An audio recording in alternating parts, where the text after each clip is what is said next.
से मैं हूं आपके साथ नदीम अकरम।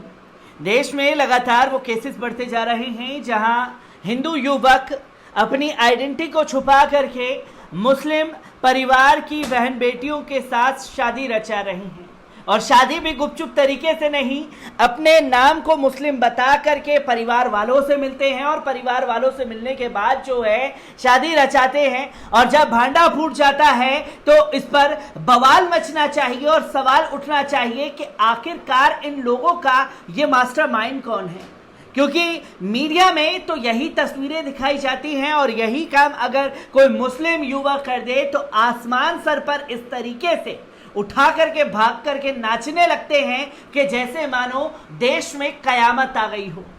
क्योंकि अगर हिंदू लड़का ये घटना को अंजाम दे तो उसे रिवर्स लव जिहाद का नाम देता हुआ गोदी मीडिया नजर आता है, और यही काम अगर मुस्लिम युवक करे तो लव जिहाद कहलाता है। जहां नासिक में भी तस्वीरें कुछ ऐसी ही सामने आई जहां हिंदू परिवार अपनी बेटी की शादी मुस्लिम लड़के से कराने के लिए तैयार था। हिंदूवादी संगठनों ने उस पर बवाल मचा दिया, तो वहीं परिवार ने तमाचा मारा हिंदूवादी संगठनों के मुंह पर। और मीडिया इस खबर को किस तरीके से लिपापोती करता है इसके बारे में भी बात की जाएगी। दो खबर आप लोगों के सामने लेकर के जुड़ा हूं, जहां एक मसला साफ तौर पर देखा जा रहा है कि अपनी आइडेंटिटी छुपा करके कि हिंदू लड़का मुस्लिम युवती से शादी रचाने गया है। आपको बता दें कि ये ताजा मामला यूपी के बरेली के बेहड़ी में एक रिवर्स लव जिहाद का मामला सामने आया है। आरोप है कि एक लड़के ने अपना गलत नाम बताकर और धर्म छुपाकर एक मुस्लिम लड़की से निकाह कर लिया। जब शादी के बाद इस बात का पता चला तो लड़की की मां ने रिपोर्ट दर्ज कराई है। पुलिस का कहना है कि लड़की के कोर्ट में बयान से सच्चाई सामने आएगी। यूपी में रिवर्स लव जिहाद का शायद ये दूसरा मामला है।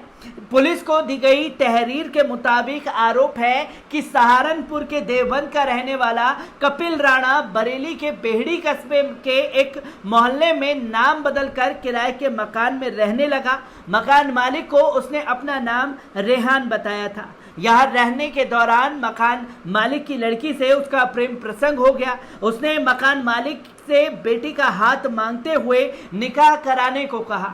लड़की के परिवार वाले निकाह कराने को तैयार हो गए। जब बारात आई तो लड़के के दोस्त भी आए। निकाह के बाद बारात चली भी गई, लेकिन इसके बाद लड़के ने एक पिकअप गाड़ी भेजी जिसमें उसका दहेज का सामान जाना था। बताया जा रहा है कि इसी गाड़ी में आए दो लोगों ने लड़के का राज खोल दिया। इसके बाद लड़की की मां ने लड़के पर अपना धर्म छुपाकर उनकी बेटी से निकाह करने की रिपोर्ट दर्ज कराई है। वहीं इस मामले में एसपी ग्रामीण का कहना है कि लड़की की मां की शिकायत दर्ज कर ली गई है। उसकी मां ने आरोप लगाया है कि लड़के ने जबरन उनकी बेटी से अपना धर्म छुपा करके शादी की है। इस मामले में अब लड़की का बयान दर्ज कर आगे की कार्रवाई शुरू की जाएगी। इस पर कार्रवाई भी जो है एसपी की तरफ से कर दी गई है, और ये बताया जा रहा है कि यूपी के बेहड़ी में एक युवक ने नाबालिग लड़की के साथ अपना धर्म बदलकर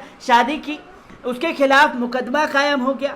पुलिस ने युवक को पकड़ लिया है, जबकि युवती को महिला थाने में ही बिठा लिया गया है। बताया जा रहा है कि बेहड़ी की युवती और सहारनपुर के युवक के बीच प्रेम प्रसंग हो गया था। दोनों अलग अलग धर्म के थे। युवक ने धर्म बदलकर युवती से शादी रचा ली। स्थानीय अखबारों में छपी खबरों के मुताबिक इस बात की खबर लोगों को जैसे ही पता चली, वैसे ही लड़की पक्ष के लोग थाने में आ गए और तहरीर देकर मुकदमा कायम कर लिया गया। पुलिस ने दोनों को बरेली से बरामद कर लिया। इस बीच सहारनपुर से भी कुछ लोग पीछा करते हुए बरेली पहुंच गए। जब लड़का पक्ष के लोग यहां दहेज लेने के लिए गाड़ी लेकर लड़की के घर पहुंचे तो वहां भीड़ एकत्र हो गई। तभी इसकी सूचना पुलिस को दी गई। मौके पर पुलिस पहुंची। दहेज लेने आए तीनों लड़कों को पुलिस अपने साथ ले गई ताकि उनके साथ कोई हादसे को अंजाम ना दिया जा सके। ये तस्वीरें जो हैं लगातार गोदी मीडिया द्वारा बताने की कोशिश की जा रही है, जिसमें सवाल ये खड़ा होता है कि क्या अब सीएम योगी आदित्यनाथ जी और यूपी पुलिस लड़के के ऊपर सख्त से सख्त कार्रवाई लगाएगी?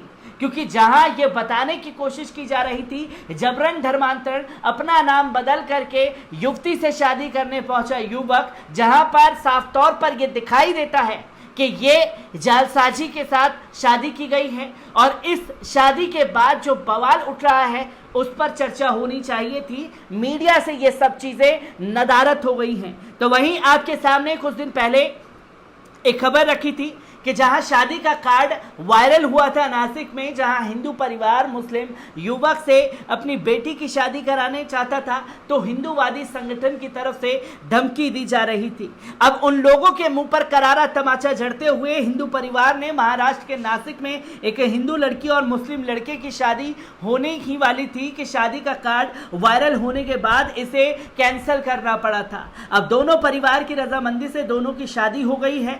दरअसल शादी के कार्ड में रसिका और आसिफ का नाम छपा था, जिसे देखने के बाद आसपास के लोग भड़क गए। कार्ड को सोशल मीडिया पर वायरल कर दिया गया। फिर इस शादी का विरोध होने लगा, लोग इसे लव जिहाद का नाम देने लगे। शादी का कार्ड कई व्हाट्सएप ग्रुप पर पहुंच गया तो उसके बाद लड़की वालों के परिवार के पास अजनबियों के भी फोन आने लगे और उन्हें धमकी मिलने लगी।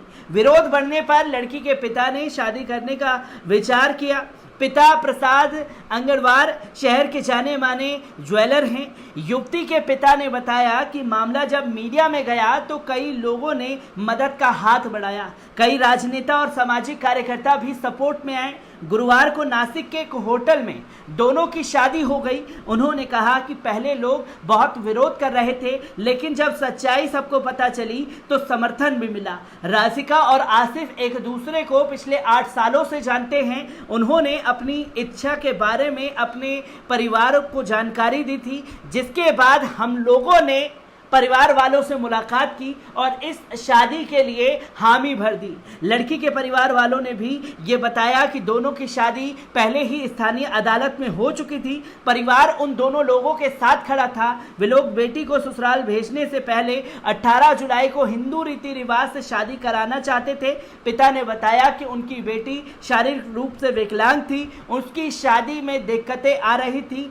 बाद में पता चला कि आसिफ और राशिका एक दूसरे को पसंद करते हैं। दोनों परिवार भी लंबे समय से एक दूसरे को जानते थे, इसलिए वे शादी के लिए राजी हो गए। तो हिंदूवादी संगठन के मुंह पर जहां नासिक से तमाचा पड़ा है तो वहीं मीडिया पूरी तरीके से खामोश है बेहड़ी की उस घटना पर जहां हिंदू युवक द्वारा इस घटना को अंजाम दिया गया है। तो जो भी खबरें लव जिहाद से जुड़ी सामने आ रही हैं उन्हें आप लोगों के साथ ऐसे ही साझा करता रहूंगा। दीजिए इजाजत, शुक्रिया।